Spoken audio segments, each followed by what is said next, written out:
Vous êtes cuisinier ici au centre de Louiro, hein? Oui, Et donc on a déjà un peu parlé. Vous me dites que vous êtes marié avec une seule femme. oui, Bon, félicitations déjà. Et vous avez 10 enfants. oui. Ok. Bon, vous me dites aussi qu'avec le salaire, c'est pas beaucoup. Oui, c'est ça. Bon, et comment vous faites alors pour vivre? Pour vivre. Pour vivre, hein. Oui. Donc, il s'arrange de cultiver un peu les cultures vivrières, notamment haricots, maïs, patates douces et manioc. Et le champ, il appartient à qui? À moi. À lui, il Ok. a laissé par son père. Ok. Laissé Et- par son père. Mais c'est qui cultive? C'est lui, les champs laissés par son père. Oui. Donc, les grands-parents. Oui, oui. Mais c'est vous qui cultivez. Oui, c'est moi qui cultive. Et alors, mais comment vous faites? Puisque vous êtes à la Le cuisine. petit riz là qu'on me donne. Oui, mais vous êtes aussi cuisinier ici, donc vous pouvez pas faire les deux en même temps. Bon, j'ai. Si la femme reste à la maison, elle reste à la maison, elle n'a pas de travail. Il gagne 10 000 francs, 5 dollars par exemple, il cède ça à la maman et la maman va s'en occuper du chat. Ok, d'accord. Oui, oui. Mais bon, alors moi, ma question est, puisque ça fait, vous êtes fonctionnaire, Oui. ok. Donc, avec un salaire, comme vous me dites, de 120 dollars par mois, Oui. comment est-ce que vous pouvez envisager de vous marier et puis d'avoir 10 enfants? Comment c'est possible? Bon, auparavant, quand j'ai fait des mariés, mon père, il est. Ah, il est élevé. Des vaches et des chèvres. Oui, c'est ça, oui. C'est ça qu'on donne. Là où je suis, aller se marier. Et puis on me donne la femme. Et je reste avec lui chez moi. Avec votre femme? Oui. Ok, Donc, je peux augmenter. oui. Il dit ceci, c'est-à-dire nos aïeux, nos grands-parents. Lorsque vous voulez avoir une femme, comme son père était grand éleveur, il donnait la valeur d'une vache ou des chèvres pour lui procurer une femme. C'est ça notre coutume. C'est la dot. C'est la dot. Et après cela, les grands-parents exigeaient d'avoir plusieurs enfants parce qu'ils considéraient ça comme une richesse. Avoir beaucoup d'enfants, c'est une sécurité d'abord familiale, ici chez nous en Afrique, notamment au Congo. Ok? Ok. Avoir plusieurs enfants, c'est une garantie sécuritaire et c'est une richesse coutumière. C'est pourquoi, lorsque tu te limites à 2 à 3 enfants, tu dois avoir des menaces. Des autres. Les autres de la famille. Pourquoi tu peux te limiter à des enfants? Pourquoi notre famille, ce n'est pas bon, il faut augmenter, il faut augmenter. Alors, et la femme aussi, si tu te limites par là, elle doit vous fuir. Elle dit que si tu te limites par ci, tu vas m'ajouter encore une autre cire. Donc, la concubinage. Ah, ok. Ok? Elle va vous obliger d'avoir aussi des enfants. C'est ça le problème. Ok. Et avez maintenant, compris. maintenant c'est toujours comme ça ou bien la mentalité change maintenant? Non, ça continue.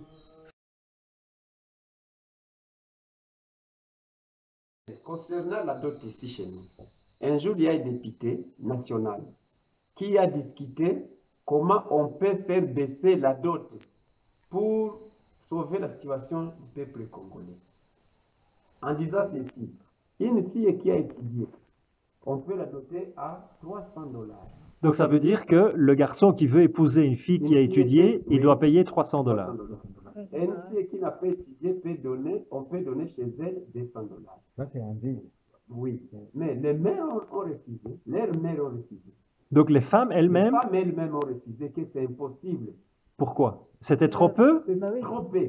C'était ça la réponse de nos mamans. C'est ça. Donc elles estimaient, les femmes elles-mêmes estimaient que leur fille valait beaucoup plus que ça. Beaucoup plus que ça, oui. Et donc il faut que la dot continue. Oui, parce qu'ici chez nous, il y a deux catégories de dots. Il y a les dots des femmes qui ont étudié et des filles qui n'ont pas étudié. Voilà. Il y a deux catégories. Ok. Et donc même dans la vie courante, c'est comme ça. C'est comme ça. Ok. En ville, pour le moment, on discute 4 vaches, 5 vaches. Ça dépend des coûts de vie de chacun. Ok. 4 vaches ou 5 vaches, ça c'est pour une fille qui a étudié. Oui, qui a étudié. Et pour une fille qui n'a pas Ici, étudié? Chez nous, au village, la dot commence par 2 chèvres, 2 vaches, 3 vaches, ainsi de suite. Mais ça vaut combien une vache et une chèvre? Parce que ça vaut plus que 300. Une chèvre, c'est 100 dollars. C'est 100 dollars. Une chèvre vivante, 100 $. 100 dollars. Tandis que si on discute la dot, on demande les vaches que vous demandez, c'est les vaches du ferme ou les vaches locales? Parce que les prix c'est diffère. Les vaches locales, ça coûte 500 dollars. Et les vaches de la ferme, 700, 800, 1000. Oui. Et donc dans la dot, on donne vraiment la vache ou on donne la valeur de la vache? Ça dépend de vous. Si vous voulez vous amener les vaches, on peut vous donner les vaches. Si vous n'avez pas les laitiers ou les bergers, on vous donne la valeur.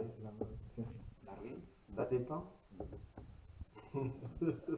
Les femmes, les mères ont protesté parce qu'elles trouvaient que la dot de ce député était trop faible.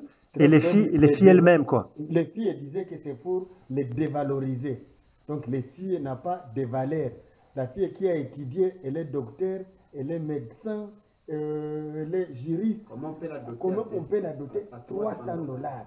300 dollars donnés à ses parents qui ont sioué pour la faire étudier.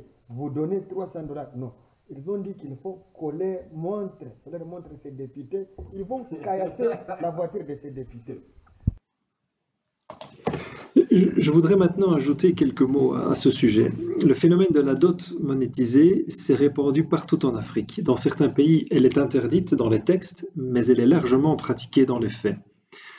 Au cours de mes 10 dernières années passées au Congo, que ce soit en ville, en brousse, dans des camps isolés ou dans des villages, j'ai souvent eu cette conversation avec des Congolais, issus de diverses provinces et de divers milieux socio-professionnels. Tous, absolument tous, femmes, hommes, jeunes, personnes âgées, chauffeurs, magasinières, contrôleurs financiers, gérantes d'hôtels, banquiers, coiffeuses et coiffeurs, agents douanes, etc. Tous m'ont fait part de leur stupéfaction en apprenant que je n'ai pas payé de dot pour épouser Kamala. Quand Kamala est avec moi, elle et il se tournent immédiatement vers elle avec des yeux ronds pour avoir confirmation qu'aucune dot n'a été payée. Toutes et tous se demandent comment c'est possible. Certains jeunes hommes, des petits comiques on va dire, m'ont dit qu'ils allaient tout faire pour aller en Europe et s'y marier, afin d'échapper à la dot. Toutefois, ce faisant, ils se mettront dans une situation inconfortable, car leurs familles et leurs amis s'étonneront fortement, et ils risquent même de perdre leur crédibilité, car une femme se mérite, et un mariage s'organise sur base d'une dot. De notre point de vue occidental, le pas est pratiquement instantanément franchi pour considérer que la femme n'est finalement qu'une marchandise monnayable. Mais du point de vue africain, cette dot reste incontournable et permet de sceller l'union entre deux familles. C'est un geste indispensable, un symbole indissociable du mariage coutumier ou traditionnel.